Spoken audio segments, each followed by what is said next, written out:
하나님 말씀 빌립보서 3장 7절입니다. 빌립보서 3장 7절 11절까지 제가 봉독해서 올리겠습니다. 그러나 무엇이든지 내게 유익하던 것을 내가 그리스도를 위하여 다 해로 여길 뿐더러 또한 모든 것을 해로 여김은 내 주 그리스도 예수를 아는 지식이 가장 고상하기 때문이라. 내가 그를 위하여 모든 것을 잃어버리고 배설물로 여김은 그리스도를 얻고 그 안에서 발견되려 함이니 내가 가진 은은 율법에서 난 것이 아니요 오직 그리스도를 믿음으로 말미암은 것이니 곧 믿음으로 하나님께로부터 난 의라. 내가 그리스도와 그 부활의 권능과 그 고난에 참여함을 알고자 하여 그의 죽으심을 본받아 어떻게 했으든지 죽은 자 가운데서 부활에 이르려 하노니. 아멘. 오늘 아침에는 바울의 수입과 소망이라는 제목으로 같이 은혜를 나누겠습니다. 바울은 빌립보 교인들이 복음에 참여한 사실로 인해서 매우 기뻐했습니다. 이 빌립보 교회는 바울이 2차 전도 여행 때 설립된 교회로 유럽에 세워진 첫 교회라 할 수 있습니다. 그래서 바울은 예수님께서는 역시 이방인들을 위한 메시아도 되신다라는 복음을 전파하다가 감옥에 갇히게 되었습니다. 그런데 빌립보서에서 일반적이지 않은 점을 발견하게 되는데 감옥에 갇혀서 빌립보 교회에 편지하면서 그는 기쁨과 기뻐하다라는 표현을 아주 자주 사용했습니다. 1장 4절과 5절에도 보면은 나오고 또 18절, 25절, 2장 18절, 2장 28절, 29절, 3장 1절, 4장 1절, 4절 이렇게 여러 번 감옥에 갇힌 사람이 기뻐한다는 이야기를 하고 있습니다. 그런데 바울이 감옥에 갇혀 있을 때는 언제 죽을지도 모르는 그런 참 불안한 상황입니다. 그런데 왜 이 바울이 기뻐하면서 편지를 쓸 수 있을까? 1장 5절에 보니까 너희가 첫날부터 이제까지 복음을 위한 일에 참여하고 있기 때문이라. 너희 안에서 착한 일을 시작하신 네가 그리스도 예수의 날까지 이루실 줄을 우리는 확신하노라. 그들 가운데 착한 일을 시작하신 네가 그리스도 예수의 날까지 이루실 줄을 확신했기 때문에 기뻐했습니다. 그들이 스스로 지식 안에서 성장해 가는 것을 보기를 원함으로 기뻐했던 것입니다. 그래서 바울은 빌립보 교인들의 성장을 위해서 어제 증거받은 대로 예수님의 마음을 품고 겸손하게 살아야 할 것을 강력히 권면하기도 했죠. 또 그가 기뻐한 분명한 이유를 4장 1절에서 찾을 수가 있는데 4장 1절에 보면 그러므로 나의 사랑하고 사모하는 형제들 나의 기쁨이요 면류가 아닌 사랑하는 자들아 이와 같이 주 안에 서라 했습니다. 그래서 바울은 빌립보 성도들을 나의 사랑, 나의 기쁨, 나의 면류관이라고 말을 합니다. 사역자가 받을 상은 바로 그가 섬기는 성도들이죠. 그래서 바울은 이처럼 기뻐하면서도 빌립보 교인들 중에 일부를 보면서 너무너무 안타까워하는 마음을 18절, 본장 3장 18절, 19절에서 볼 수가 있는데 내가 여러 번 너희에게 말하였거니와 이제도 눈물을 흘리며 말하노니 여러 사람들이 그리스도의 십자가의 원수로 행하느니라. 그들의 마침은 멸망이요 그들의 신은 배요 그 영광은 그들의 부끄러움에 있고 땅의 일을 생각하는 자라. 그래서 십자가의 원수로 행하는 자들의 거짓 교훈과 악한 행위에 맞서서 또 자신의 모범을 따르고 하늘의 소망을 두며 주 안에 굳게 서라고 당부를 하고 있습니다. 그리고 20절 말씀한 대로 바울과 또 빌립보 교인들, 더 나아가서는 우리들까지도 우리의 시민권은 하늘나라에 있는 자들입니다. 하늘나라의 시민권이 있음에도 불구하고 자신의 신분의 정체성을 잃어버리고 불신자들처럼 마귀의 종이 되어서 땅의 것에다가 가치를 두고 살아가는 것을, 그 모습을 볼 때에 너무너무 어리석고 미련하고 불쌍한 성도들을 바라보는 이 바울의 심정은 참 답답하고 괴롭고 힘들었을 것입니다. 그래서 이 바울은 어떤 시련과 유혹 속에서도 주의 약속을 붙들고 주를 향한 믿음과 주께서 주시는 능력으로 승리하기를 간절히 바랐던 것입니다. 참 지도자가 바라는 유일한 기쁨과 면류관은 주님이 강림하실 때 영적 승리자의 모습으로 주 앞에 흠없이 진실하게 서 있는 성도들입니다. 우리도 남은 생애를 살면서 이런 열매가 많이 맺히기를 소망하고 또 은혜를 구하고 기도하고 충성을 해야 하겠습니다. 그래서 바울은 이처럼 사랑하고 아끼고 큰 기대와 소망을 가진 빌립보 교인들에게 오늘 읽은 이 7절에서 11절에서 자신의 신앙 사상을 소개함으로 본을 보고 따르기를 강력히 촉구하고 있습니다. 바울은 자신이 정통 유대인으로서 누릴 수 있는 모든 특권을 배설물로 여기고 앞에 있는 표대를 향하여 부르심의 상을 위하여 나아가고 있음을 아주 확신을 가지고 간증을 하고 있습니다. 그래서 12절부터 16절은 그리스도인은 표대를 향해서 달리는 육상 선수와 같이 달려가야 할 것을 교훈해 줍니다. 구원의 일이 완성에 이르기까지 신앙의 경주를 지속해야 합니다.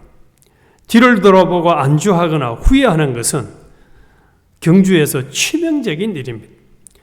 내가 달려온 길이 어디에 이르렀든지 아직 목표에 이르지 않았기에 경주를 멈추지 말아야 합니다. 17절을 통하여 완주하기 위한 좋은 방법은 앞서 달리는 일을 앞서 달리는 사람의 뒤를 따라서 달려가는 길이라고 이야기를 하고 있습니다. 그는 그리스도의 고난과 죽음과 부활의 여정을 그대로 밟아가기를 10절과 11절에서 원했습니다. 그래서 바울은 빌립보 성도들에게 나를 본받으라고 17절에 강력히 말씀을 합니다. 그리고 함께 다름질하는 동료들을 눈여겨보라고 권면합니다. 그리고 앞서 달리고 함께 달리는 이가 있다면 완전한 일이 그리 어렵지 않을 것이라는 것입니다.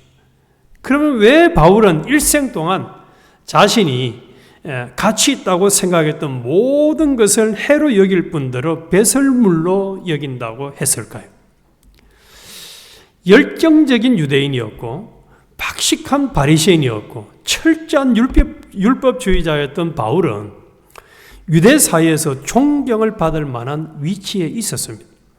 그는 자신의 해박한 지식으로 그리스도 예수를 저주받은 죄인으로 규정을 하고 특별한 열정으로 교회를 박해를 했지요.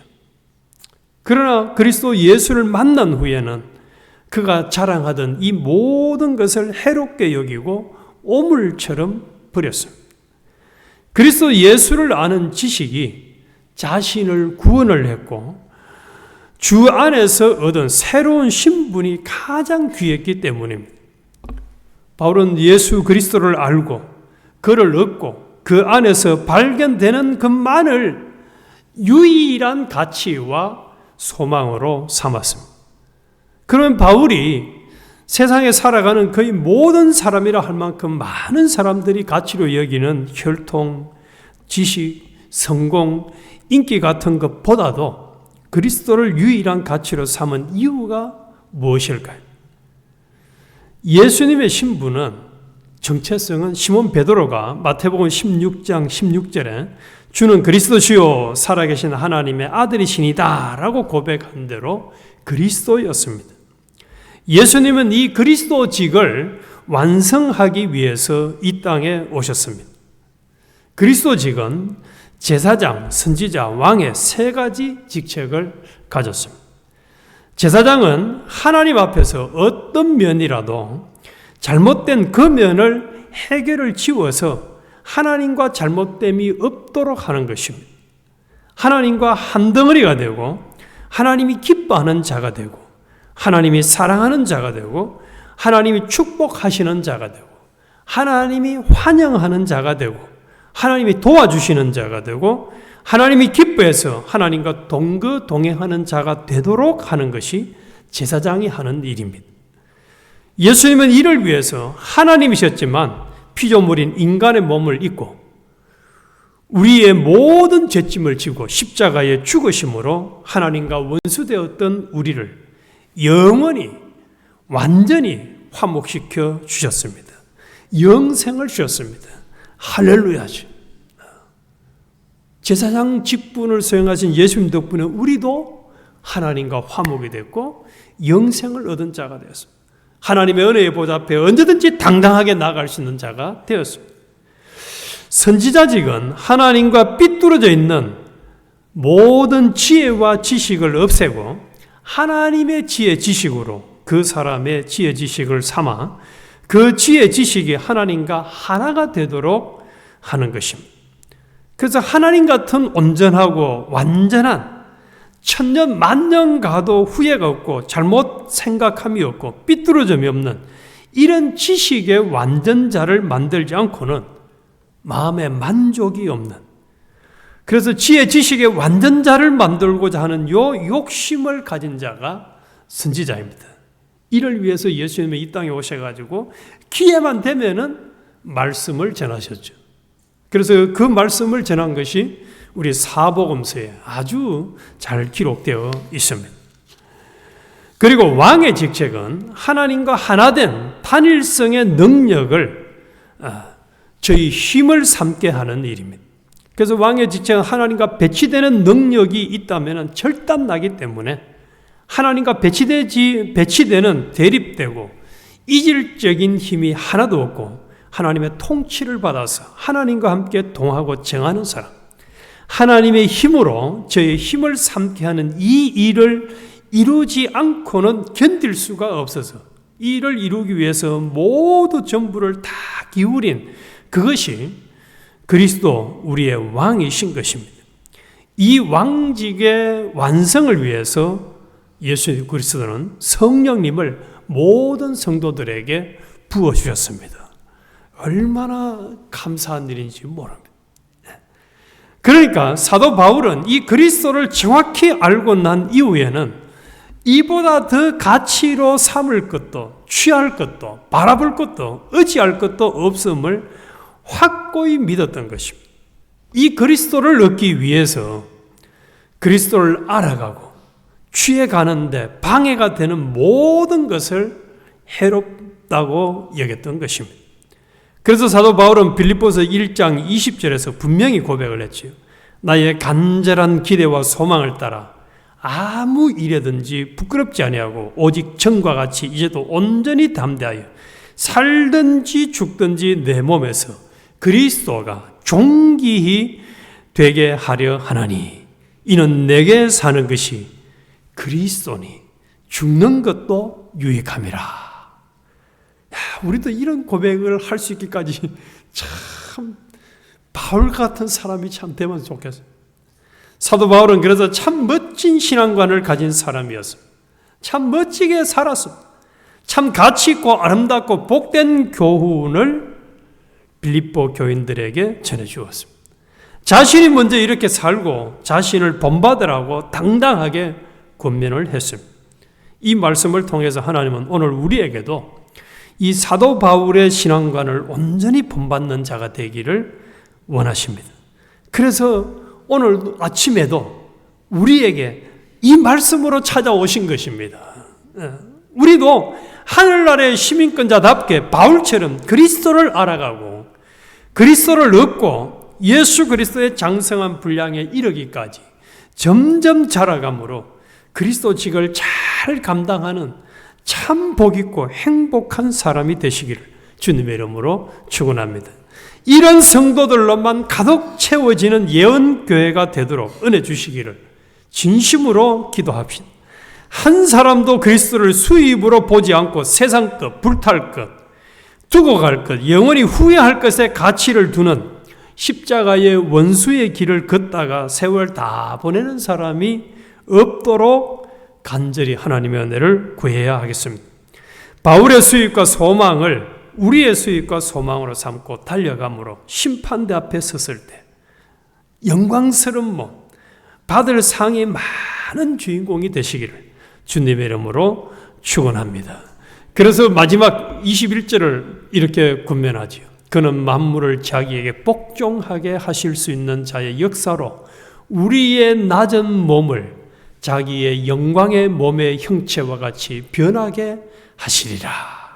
그래서 우리가 바울과 같은 소망과 수입을 가지고 그리스도를 알아가고 우리도 이제는 내게 사는 것이 그리스도니라고 당당하게 고백할 수 있기까지 그리스도를 닮아가는 사람, 그리스도의 장성한 분량에 이르게 자라가는 사람이 되면 부활했을 때 영원토록 해와 같이 빛나는 그런 영광스러운 주인공이 될 수 있을 것입니다. 그래서 우리 오늘 이런 소망과 수입을 가진 자로 살도록 우리와 우리 모든 예언교회 또 다음 주에 우리 열리는 중국 선교회 계획 위에 하나님이 은혜 주시기를 우리 간절히 기도하고 출발한 하루가 되어야 하겠습니다. 하나님 아버지 참으로 감사함을 드립니다.